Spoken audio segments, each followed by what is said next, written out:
अस्सलाम वालेकुम व्यूअर्स। जैसा कि आप सब दोस्तों को पता है कि मेरा किडनी स्टोन का ऑपरेशन हुआ था, जिसकी वजह से मेरी तबीयत काफ़ी दिनों से ख़राब थी। और इसके साथ साथ आपको ये भी पता है कि इन्हीं दिनों में मेरे वालिद साहब और मेरे चचा का इंतकाल हो गया, तो मैं काफ़ी दिन आपकी खिदमत में हाज़िर नहीं हो सका। तो मैं आज आपके लिए जो वीडियो लेके आया हूँ उसमें मैं यही बताऊँगा कि जिस तरह से मेरे किडनी स्टोन का ऑपरेशन हुआ, URS और ESWL, इनके मुतालिक मैं आपको रिव्यू दूंगा। वीडियो शुरू करने से पहले मेरी एक रिक्वेस्ट है कि अगर आपने मेरा चैनल अभी तक सब्सक्राइब नहीं किया तो ये चैनल सब्सक्राइब कर लीजिए और साथ बेल आइकॉन को भी प्रेस कर लीजिए ताकि हमारी हर नई आने वाली वीडियो आप तक बआसानी पहुंच सके। फ्रेंड्स, मेरी बैक में बहुत ज़्यादा पेन रहती थी। मैंने अल्ट्रासाउंड करवाया जिसमें उन्होंने बताया कि आपके जो गुर्दे की नाली है उसमें एक स्टोन फंसी हुई है और इसी तरह एक और जो स्टोन है वो गुर्दे में पड़ी हुई है, जिसकी वजह से एक गुर्दा बंद पड़ा है और दूसरा गुर्दा चल रहा है। तो इसके लिए मैंने AFIU रावलपिंडी CMH विज़िट किया। वहाँ पर मैंने जब चेकअप करवाया तो उन्होंने सबसे पहले CT स्कैन करवाया।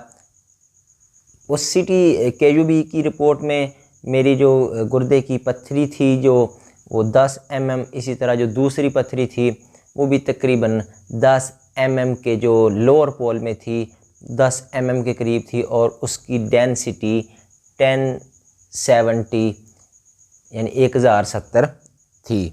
तो उन्होंने मुझे फ़ौरी कहा कि ये आपका URS ऑपरेशन होगा और साथ आपके ESWL यानी कि शुआएं लगेंगी, जिससे ऊपर वाली पत्थरी तोड़ी जाएगी और नीचे वाली पत्थरी निकाली जाएगी। तो एक मुझे डेट दे दी गई और उस दौरान मैंने बहुत सारी चीज़ें खाई कि जिससे मैंने कहा कि शायद निकल जाए, जैसे कि होम्योपैथिक की बर्बरस मैंने यूज़ की और उसके अलावा मैंने ये जो हकीमों की चीज़ें होती हैं, दवाइयाँ वगैरह होती हैं, वो भी इस्तेमाल की और इसके साथ साथ जो हमारे एलोपैथी की मेडिसिन होती हैं वो भी यूज़ की, लेकिन मुझे कोई अफाका नहीं हुआ। तब तक ऑपरेशन की डेट आ गई और मेरा ऑपरेशन हुआ। तो उन्होंने जब मेरा ऑपरेशन किया तो मेरी बैक पे 2-3 कोई इंजेक्शन लगाए और मेरा पूरा जो नीचे वाला हिस्सा था उसको बेहोश कर दिया। और फिर उन्होंने एक कैमरा जो है वो इंसर्ट किया और उसके साथ मुझे जो है वो LCD में साफ़ नज़र आ रहा था, जो कैमरा मसाना के ज़रिए उन्होंने इंसर्ट किया। और फिर उसके बाद उन्होंने कोई एक इस तरह की कोई चीज़ राड टाइप वो अंदर लेके गए हैं और उससे उन्होंने जाके उस पत्थरी को जो कि नाली में स्टक हुई थी उसको उन्होंने तोड़ा है और वो पत्थरी तोड़ के उन्होंने वो बाहर निकाल दी इस तरह। उस दौरान उन्होंने एक स्टेंट डाल दिया जो कि अंदर उन्होंने छोड़ दिया ताकि वो नाली जो है वो बंद ना हो, चिपके ना, वो नाली खुली रहे। अगले दिन उन्होंने जो है वो ESWL यानी कि शुआएं लगाई हैं उन्होंने मेरे जो ऊपर वाली दूसरी पत्थरी थी उसको तोड़ने के लिए, और वो पत्थरी तोड़ी है और अगले दिन उन्होंने मुझे डिस्चार्ज कर दिया।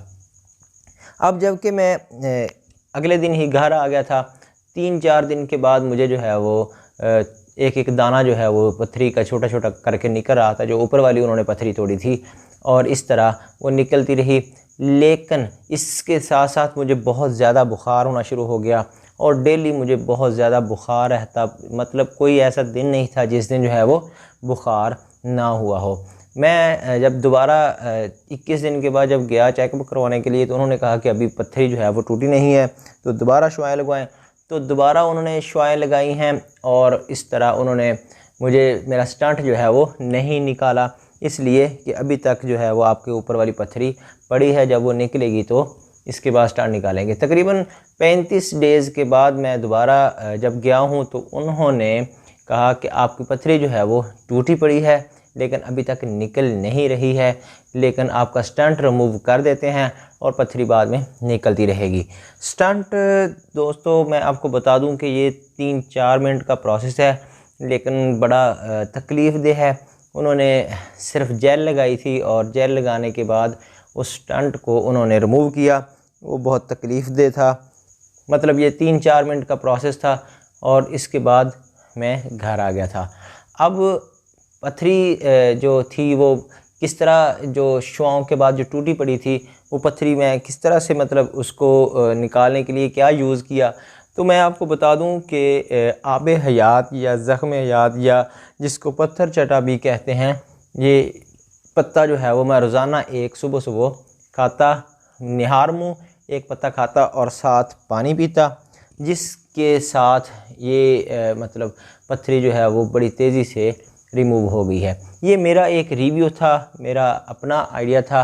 मैंने मतलब कोई डॉक्टराना राय नहीं दी, मतलब मैंने ये यूज़ किया तो मेरे जो है वो ऊपर वाले पथरी के जो दाने हैं वो सारे अल्हम्दुलिल्लाह तकरीबन निकल गए। उम्मीद है फ्रेंड ये वीडियो आपको पसंद आई होगी। आखिर में एक रिक्वेस्ट है कि आप मेरे लिए दुआ कीजिएगा, अल्लाह ताला मुझे सेहत कामिला अता फ़रमाए और मेरे वालिद साहब और मेरे 2 चचा जो फ़ौत हो गए हैं, अल्लाह ताला उनकी मग़फ़िरत फ़रमाए, उनकी बख्शिश फ़रमाए। आमीन। दुआओं में याद रखिएगा। अस्सलाम वालेकुम।